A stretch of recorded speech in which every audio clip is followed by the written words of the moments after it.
안녕하세요, 비튜브입니다. 오늘은 캠핑이 정말 낭만적일까에 대해 이야기를 해보려고 합니다. 일단 저는 올해 들어 캠핑이 4년차입니다. 26살부터 시작을 했고 실제로 캠핑을 한 것은 2년 반가량이 좀 더 되는 것 같습니다. 출정 횟수는 20번 정도 나간 것 같습니다. 사실 캠핑이 낭만적인 게 맞긴 한데 많은 준비와 노동이 필요합니다. 맨 처음 저는 100만원가량 투자를 한 다음에 캠핑을 시작을 했는데요. 저는 처음에 가성비가 좋은 물품부터 시작을 했습니다. 그럼에도 불구하고 100만원의 지출이 금방 됐습니다. 정말 필수적인 것들만 구입을 했는데요. 텐트, 테이블, 의자, 버너, 이너 텐트에 필요한 발포 매트나 침구류 이 정도만 구매를 했습니다. 일단 구매를 하고 끝이 아닌데요. 이 많은 짐을 집에서도 보관을 해야 합니다. 그래도 집에서는 어떻게 해서 보관을 할 수 있습니다. 문제는 차로 옮기고 이 차에 테트리스를 하는 겁니다. 저는 캠핑을 다닐 당시 여자친구와 둘이 다녔기에 뒷좌석에 아무도 사람이 타지 않아서 막 때려박아도 자리가 많이 남았습니다. 그러나 짐이 늘면서 점점 테트리스를 해야 할 상황이 옵니다. 그래서 여차저차해서 차도 바꾸고 루프박스도 올리고 이렇게 테트리스가 해결이 되나 싶은데 짐이 정말 계속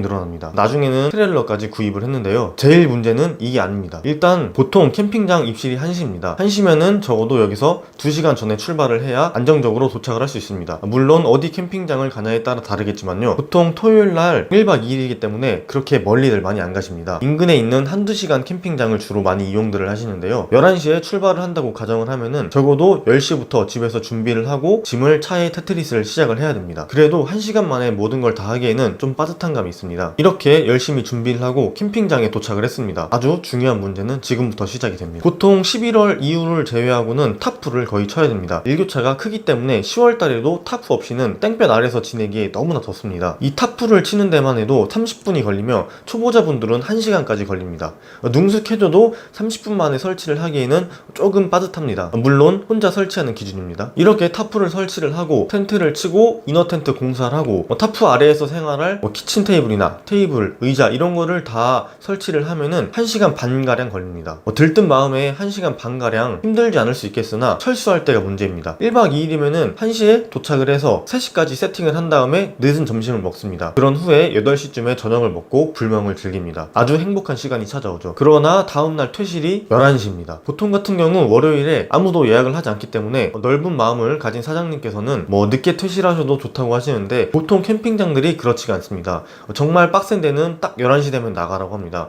그런 캠핑장을 가게 되면 8시에 기상을 해서 부랴부랴 설거지를 하고 짐 정리를 빨리 해야 됩니다. 8시에 일어나서 11시까지 3시간의 시간이 있지만 그래도 많이 촉박합니다. 시간에 쫓기며 정리를 해야 됩니다. 캠핑을 1박 2일 가게 되면은 즐길 수 있는 거는 토요일날 3시부터 당일 저녁 10시나 11시까지 밖에 없습니다. 또 매너 타임이기 때문에 10시 이후에 크게 떠들거나 영화를 보게 되면 옆 사이트에 피해를 줄 수 있기 때문에 정말 조용히 말을 하거나 취침을 해야 됩니다. 이렇게 1박 2일 캠핑을 가게 되면 고작 즐길 수 있는 건 8시간 뿐입니다. 하지만 많은 분들이 그 8시간을 보고 행복하다고 생각을 할 수 있습니다. 저는 주로 2박 3일 캠핑을 가는데요. 금요일날 5시 정도에 출발을 합니다. 그러면 회사에서 4시에 퇴근을 한 다음에 집에 와서 빠르게 준비를 해야 되는데요. 와이프가 미리 다 준비를 해놓습니다. 그러면 저는 짐만 날라서 출정을 하면 되는데요. 보통적으로 캠핑장 도착하면은 7시에서 7시 반 사이입니다. 그러면 저녁이니까 대충 설치를 하더라도 적어도 1시간이 걸립니다. 그러면 8시나 8시 반부터 저녁 식사를 합니다. 저녁 식사를 한 후에 불멍을 즐기고 보통 금요일날 도착을 하면 예약자가 많이 없기 때문에 사이트에 빈 자리가 많습니다. 사이트를 둘러보고 피해가 안 가겠다 싶으면 좀 노는 타입이고 만약에 옆 사이트에 자리가 있으면 그냥 바로 취침을 합니다. 그럼 다음날 8시에 기상을 하면은 1박 2일 간 거랑은 차원이 다릅니다. 앞서 말씀드렸다시피 1박 2일을 가게 되면 3시부터 자유시간인데 2박 3일을 가게 되면은 8시 기상 시간부터 3시까지가 거의 자유시간입니다. 2박 3일 가면 사실 정말 행복하고 낭만적인 게 맞긴 맞습니다. 그리고 제일 문제는 이게 아니고 정말 큰 문제는 기후변화입니다. 금요일날 떠나서 토요일날 즐길 때까지 비가 안 왔습니다. 그러나 토요일 밤부터 비바람이 몰아치는 날도 종종 있었습니다. 제발 철수할 때 비만 안 오면 어떻게든 해결을 할 수 있는데 비 맞으면 비 맞으면서 철수를 해야 되기 때문에 텐트들은 무조건 집에 와서 말리거나 아니면 빠른 시일 내에 일주일 이내에 밖에 나가서 한 번 더 피칭을 한 후에 바싹바싹 말려줘야 됩니다. 안 그러면 곰팡이들이 다 피기 때문이죠. 비가 안 오더라도 바람이 불면 정말 힘듭니다. 저는 바람에 많이 당한 적이 있어서 40cm짜리 팩을 쓰는데 그 40cm짜리 팩이 뽑혀 나갈 때도 있습니다. 바람이 많이 불면 취침 때 바람 소리에 잠을 못 잘 수도 있고요. 또 비가 많이 오는 날은 그 텐트에 떨어지는 빗소리가 너무 크게 들려서 잠이 안 올 때도 있습니다. 허나 캠핑 하시는 분들은 분들은 모두 다 공감을 하실 겁니다. 비가 올 때 타프 아래나 텐트 안에서 커피 한 잔이나 라면을 먹으면 정말 끝내주게 맛이 좋습니다. 사실 캠핑을 하면서 좋았던 날이 안 좋았던 날들보다 훨씬 많습니다. 그러나 사람들이 너무 캠핑을 낭만적으로 보거나 너무 쉽게 보시는 분들이 있어서 이 영상을 제작하게 되었습니다. 아직 초보 유튜버라 말도 어설프고 제가 무슨 말을 하고 있는지도 사실 모르겠습니다. 허접한 영상 봐주셔서 감사합니다. 뿅.